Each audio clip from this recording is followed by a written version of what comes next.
Good morning everyone. Previous video में हमने हमारा जो मॉडल का पार्ट था उसको कंप्लीट किया था। आज हम आपके सामने नए टॉपिक के साथ आए हैं और हमारे इस नए टॉपिक का नाम है टेंस। टेंस हमारे एग्जाम में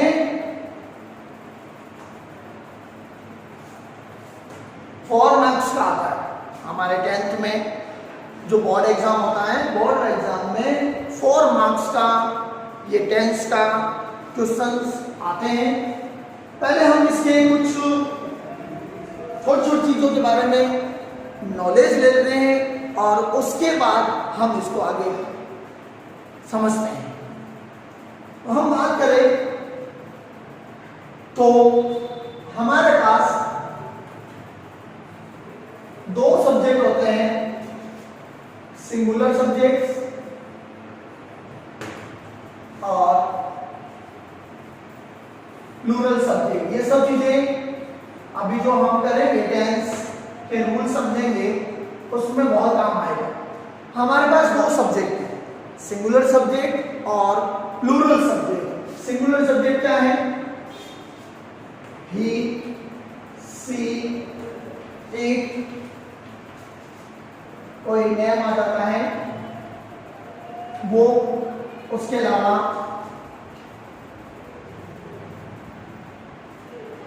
किसी जानवर का नाम आ जाए वो भी सिंगुलर ही माना जाएगा। कोई फर्नीचर आ जाए जैसे टेबल वगैरह कुछ भी, वो भी हमारे सिंगुलर सब्जेक्ट के अंदर ही माने जाते हैं, सिंगुलर सब्जेक्ट। और प्लूरल क्या है? We, they, you. उसके बाद जानवर का नाम अगर प्लूरल हो, टाइगर्स, थिंग हो, टेबल्स, सब प्लूरल माना जाता है। इसी तरह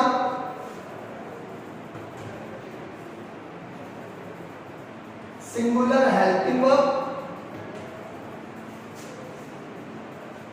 क्या है? सिंगुलर हेल्पिंग वर्ब है हमारे पास इट, आर, एम। सही का नहीं, एक है इज, एक है वॉज, एक है हैड। ये 3 चीज हमारे पास सिंगुलर है। और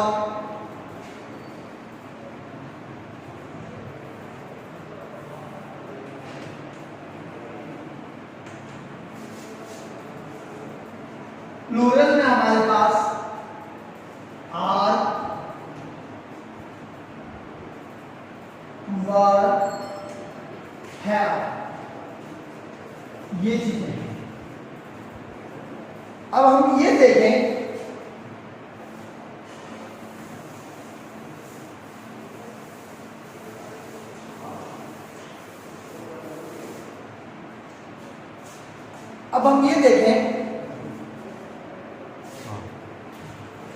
we use singular helping verb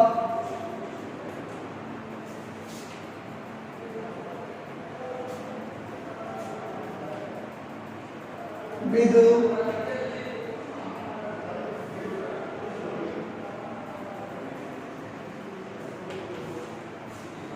we use singular helping verbs with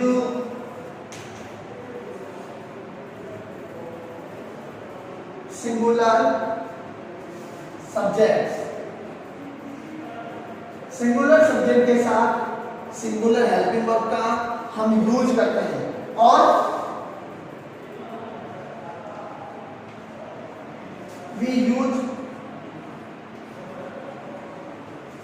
plural helping verb with plural subjects. तो सिंगुलर हेल्पिंग वर्ब्स के साथ सिंगुलर सब्जेक्ट्स और प्लूरल हेल्पिंग वर्ब्स के साथ प्लूरल सब्जेक्ट का यूज किया जाता है। लेकिन हमारे पास जो आई सब्जेक्ट है, हम आई के साथ एम यूज करते हैं, आई के साथ हम वॉज यूज करते हैं, आई के साथ हम हैव का यूज करते हैं। ये बात ध्यान रखना। इट मीन्स आई सिंगुलर भी है, आई कुछ अर्थों में प्लूरल भी है। एक बात तो ये हो गई। उसके बाद आई और वी सब्जेक्ट के साथ हम सेल का यूज करते हैं। आई और वी सब्जेक्ट के साथ हम सेल का यूज करते हैं।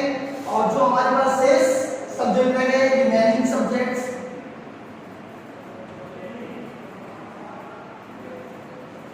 जो हमारे पास रिमेनिंग सब्जेक्ट्स है, चाहे वो सिंगुलर हो चाहे वो प्लूरल हो, इनके अलावा आई और वी के अलावा जितने भी सब्जेक्ट्स हैं, हम सबके साथ विल का यूज करते हैं। छोटी छोटी बातों को देख लेना, प्रॉब्लम ना हो जाए। हम क्या करते हैं,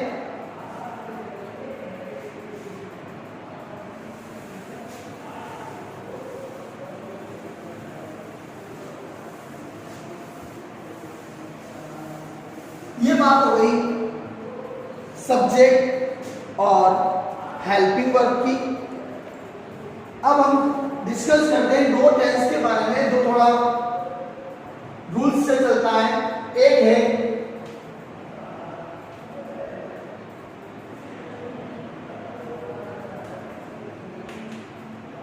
प्रेजेंट सिंपल। प्रेजेंट सिंपल में क्या है,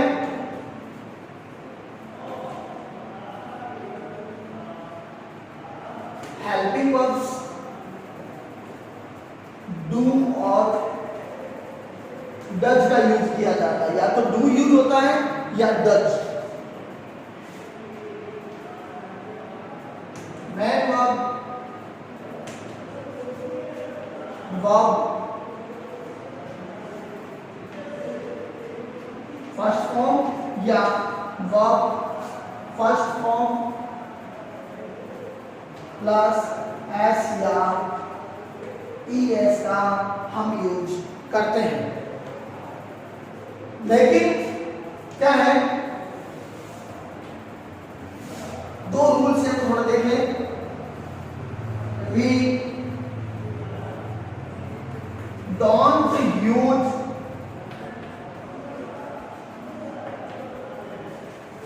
helping verbs do or does in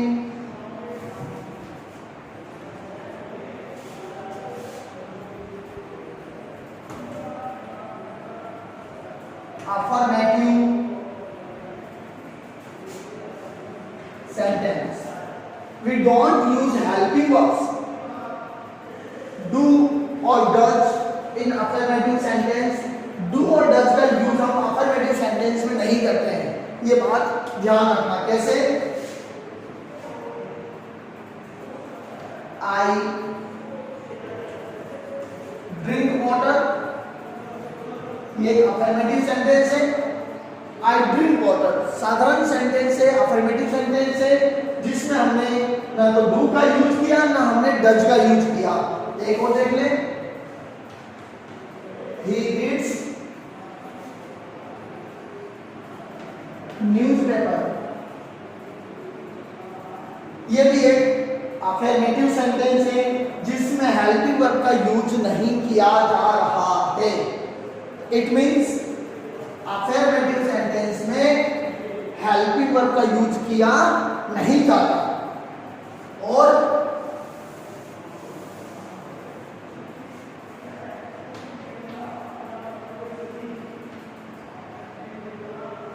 we use helping verb do or does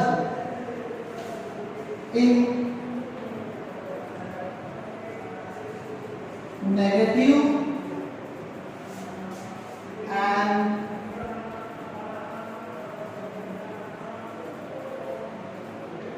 interrogative sentence. हम यूज करते हैं किसका? हेल्पिंग वर्ब्स का, डू और डज का। किसमें? एक हम करते हैं नेगेटिव में, नकारात्मक सेंटेंस में, एक हम करते हैं इंट्रोगेटिव में। प्रश्नवाचक सेंटेंस में हम हेल्पिंग वर्ब का यूज करते हैं, साधारण सेंटेंस में तो नहीं करते हैं, लेकिन नेगेटिव और इंट्रोगेटिव दोनों में हम हेल्पिंग वर्ब का यूज करते हैं। जैसे she does not read newspaper। हमने यहां नेगेटिव सेंटेंस आने के कारण हेल्पिंग वर्ब का यूज किया। नेगेटिव नहीं होता तो हम हेल्पिंग वर्ब यूज नहीं करते। हम इसको ऐसे भी कर सकते हैं, डू यू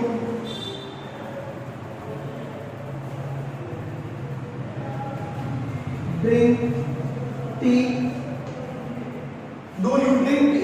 क्वेश्चन वाला सेंटेंस है, ये इंट्रोगेटिव सेंटेंस है, तो इंट्रोगेटिव सेंटेंस में हम हेल्पिंग वर्ब का यूज करते हैं। हम क्या करते हैं? हम नेगेटिव और इंट्रोगेटिव दो सेंटेंस में हेल्पिंग वर्ब का यूज करते हैं, और अफर्मेटिव सेंटेंस में हम हेल्पिंग वर्ब का यूज नहीं करते हैं। इस बात को नोट कर लेना।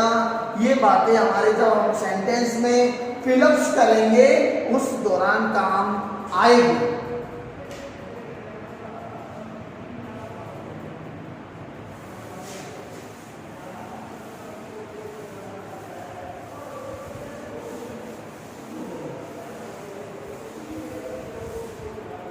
अब हम आगे बात करते हैं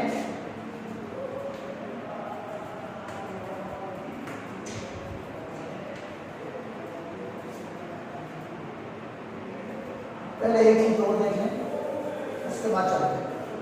अभी प्रेजेंट सिंपल के बारे में ही पढ़ लेते। एक चीज और है क्या उसमें, जो आमतौर पर स्टूडेंट को प्रॉब्लम्स क्रिएट करवाता है, और वो है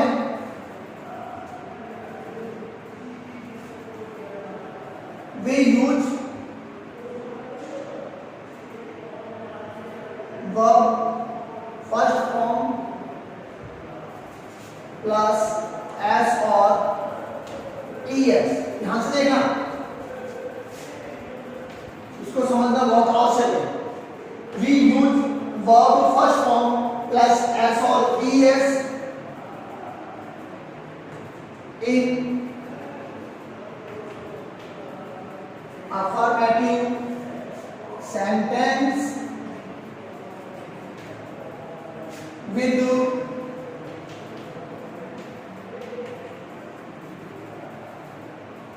singular subject।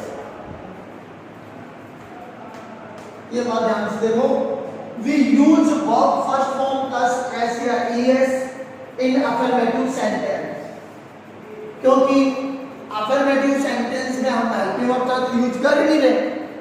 तो जब अफर्मेटिव में हेल्पिंग वर्ब का यूज नहीं हो रहा है तो क्या हो रहा है? वहां वर्ब की फर्स्ट फॉर्म प्लस एस या ईएस का यूज हो रहा है, वो भी किसके साथ? सिंगुलर सब्जेक्ट के साथ।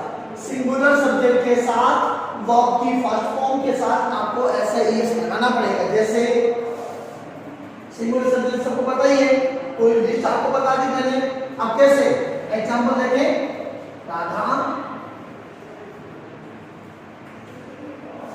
sing a song। ये हो गया अफर्मेटिव सेंटेंस, और सब्जेक्ट क्या है? Radha. It means singular subject है। सिंगुलर सब्जेक्ट के साथ हमने एस का यूज किया है। सिंगुलर सब्जेक्ट के साथ हमें वर्ब की फर्स्ट फॉर्म तो लगानी ही है, हेल्पिंग लगेगी नहीं। जब हेल्पिंग नहीं लग रही है तो हमें एस या ईएस का यूज करना है। दूसरी बात एक और देख लें,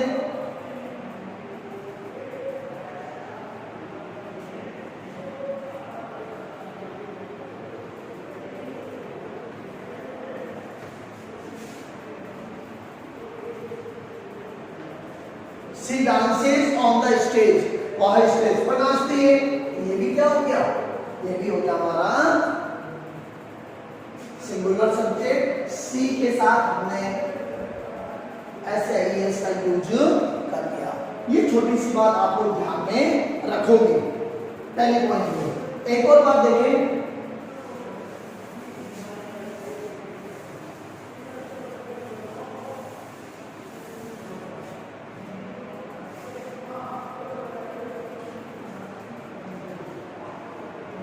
we use verb first form in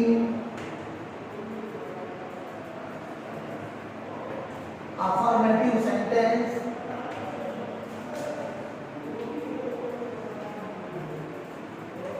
with plural subject.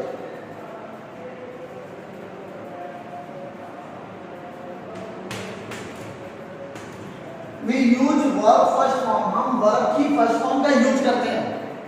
SIS नहीं लगाया इस बार मैंने, सिर्फ verb की फर्स्ट फॉर्म लगाई है। हम verb की फर्स्ट फॉर्म का यूज करते हैं कहाँ, affirmative sentence में, in affirmative sentence with plural subject। plural subject के साथ हम सिर्फ verb की फर्स्ट फॉर्म का यूज करेंगे। सिंगुलर सब्जेक्ट के साथ verb की फर्स्ट फॉर्म के साथ SIS का यूज करेंगे। ये डिफरेंस कैसे,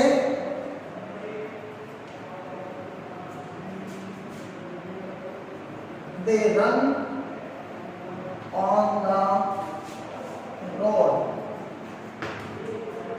they run, हमने कोई ऐसा इसमें यूज नहीं किया, क्यों, क्योंकि यहाँ प्लूरल सब्जेक्ट है इसलिए।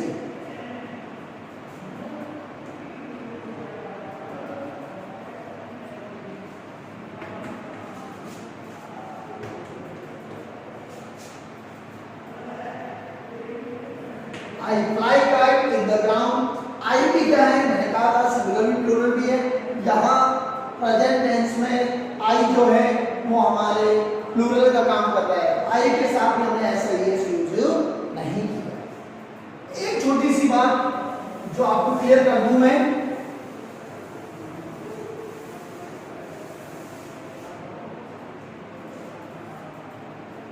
Last point, we use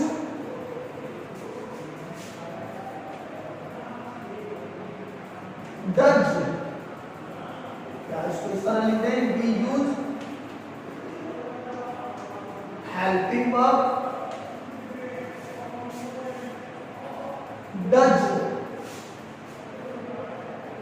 with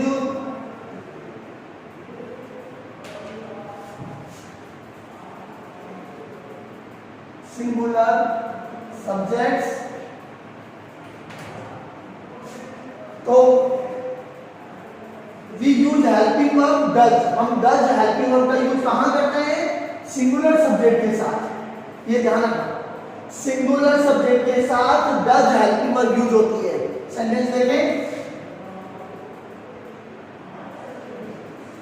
she does not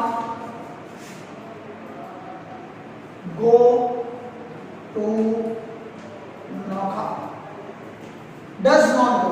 अब नेगेटिव तो चलो होना ही है, क्योंकि नेगेटिव और इंट्रोगेटिव दोनों में तो हेल्पिंग वर्ब यूज की जाती है, तो नेगेटिव तो होना ही है। अब डज क्यों लगाया, क्योंकि यहाँ सिंगुलर सब्जेक्ट है, सिंगुलर सब्जेक्ट होने के कारण डज यूज हुआ। और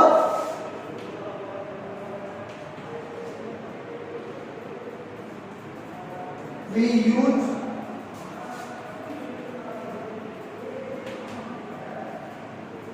helping verb do with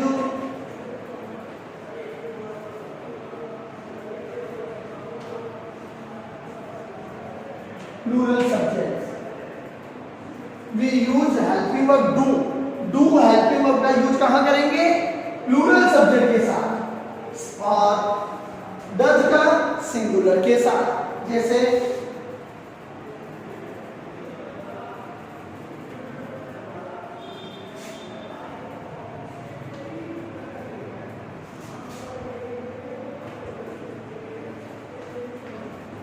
do you play cricket. Interrogative sentence में भी हम हेल्पिंग वर्ब का यूज करते हैं, तो यू के कारण यहां डू आया। यू प्लूरल सब्जेक्ट के कारण यहां डू का प्रयोग हमने किया है। तो प्लूरल में डू, सिंगुलर में डज। ये बात कंप्लीट हो गई प्रेजेंट सिंपल टेंस की। ये छोटी छोटी बातें हैं जो आम तौर पर एग्जाम में जो हमारे सामने क्वेश्चंस आते हैं हम उसको गलत फिलअप कर देते हैं। हमें पता है इसमें क्या फिल हो रहा है, लेकिन किस सब्जेक्ट के साथ कौन सा हेल्पिंग वर्ब, कौन सा मेन वर्ब यूज होता है, ज्ञान न होने के कारण हम इसका गलत यूज करते हैं। तो ये फर्स्ट टेंस की हमने आपको बात क्लियर कर दी। अब हम चलते हैं आगे।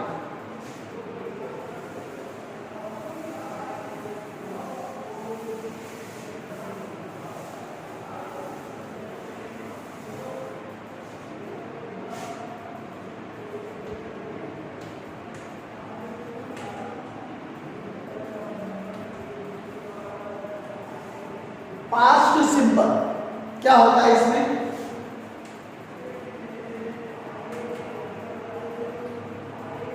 हेल्पिंग वर्ब तो हो गया हमारे पास did,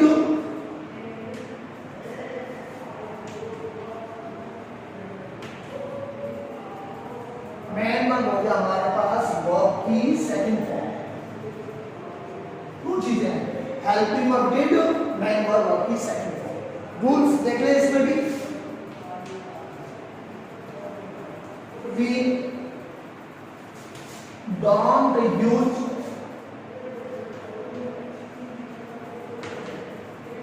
helping verb did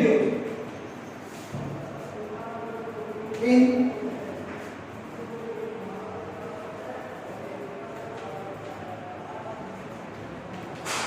affirmative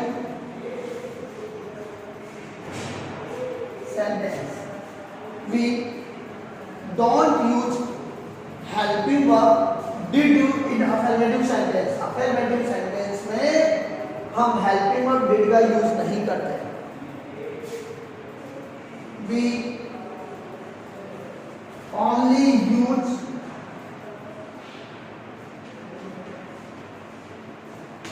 main verb, we only use verb second form. हम क्या करते हैं, सिर्फ सेकंड फॉर्म का यूज करते हैं, हम यहां डिड का यूज नहीं कर रहे हैं। ये बात ध्यान रखना।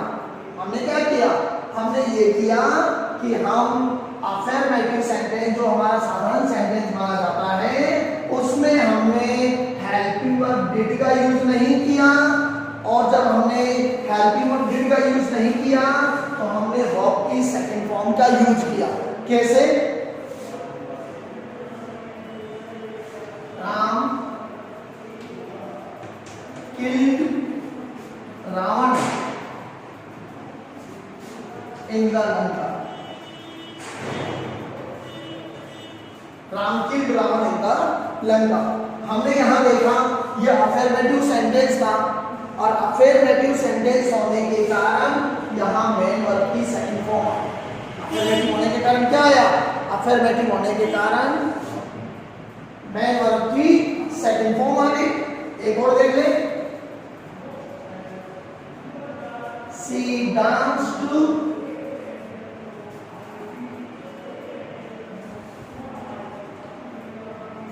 very well on the stage yesterday.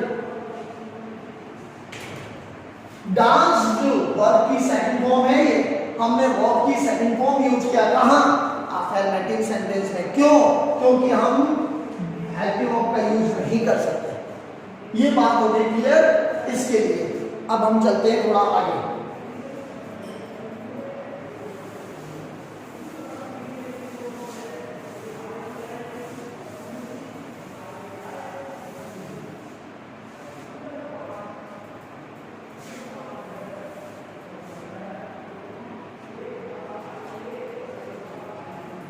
We use helping verb did in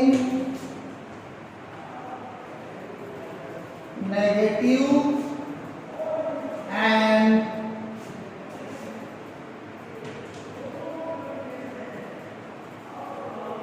interrogative sentences. We use helping verb did in negative and interrogative sentences. हम helping verb did का यूज नेगेटिव और इंट्रोगेटिव सेंटेंस में करते हैं। जैसे present simple में भी यही था, हेल्पिंग वर्ब का यूज जो हो रहा था डू और डज का, तो केवल नेगेटिव और इंट्रोगेटिव हो रहा था। इसमें भी वही बात है, लेकिन मेन बात क्या है, but we use only verb first form with did, लेकिन हम केवल वर्ब की फर्स्ट फॉर्म का यूज करते हैं। कहां? डिड के साथ। डिड आएगा फर्स्ट फॉर्म आएगी, डिड नहीं आएगा फॉर्म आएगी। सीधा सा रूल ये है, नेगेटिव इंट्रोगेटिव डिड आ रहा है फर्स्ट फॉर्म कर लो, अफर्मेटिव डिड नहीं आ रहा है सेकंड फॉर्म आ रहा है, वहां सेकंड फॉर्म होगा। कैसे?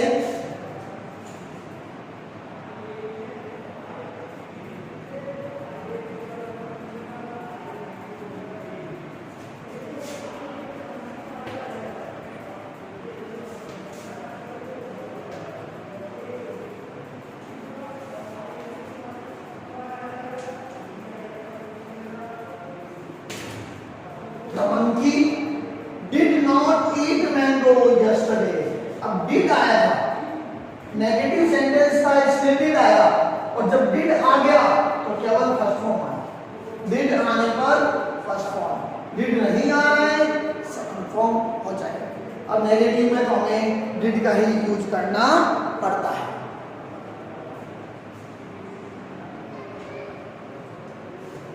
एक और देखें,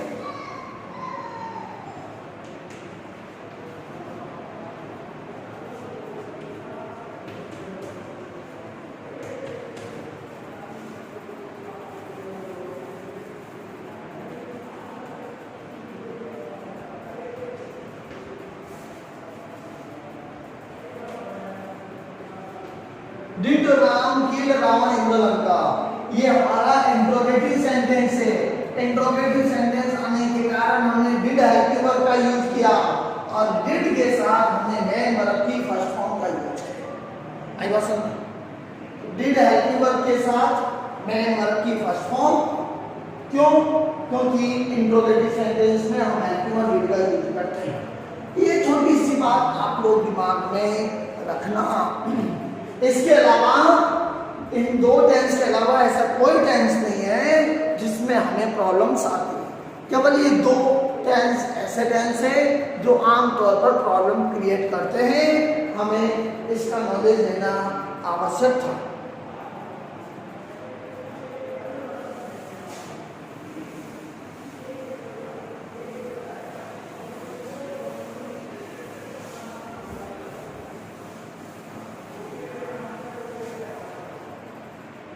हमने इन छोटी छोटी बातों को ध्यान दिया। अब पहले ये बात आपको समझा दूं मैं, एग्जाम में सेंटेंस किस तरह आएगा, और उसके बाद नेक्स्ट वीडियो जो हमारा कल होगा उसमें आपको मैं इसके रूल्स दिखाऊंगा। तो पहले मैं आपको बता दूं एग्जाम में किस तरह आएगा। एग्जाम में आएगा जैसे श्याम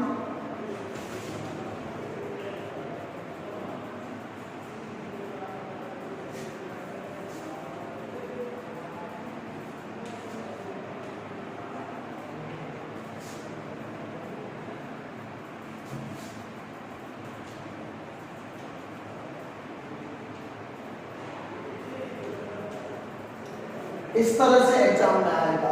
श्याम ब्रैकेट में जो फॉर्म दी जाएगी वो फॉर्म हमेशा मेन वर्ब की फर्स्ट फॉर्म होती है, कोई दूसरी फॉर्म नहीं मिलेगी। हाँ, आपको क्या फील करना है, first form, second form, third form, वो अलग बात है। मैं ब्रैकेट में आपको हमेशा फर्स्ट फॉर्म ही मिलेगी। Newspaper since morning.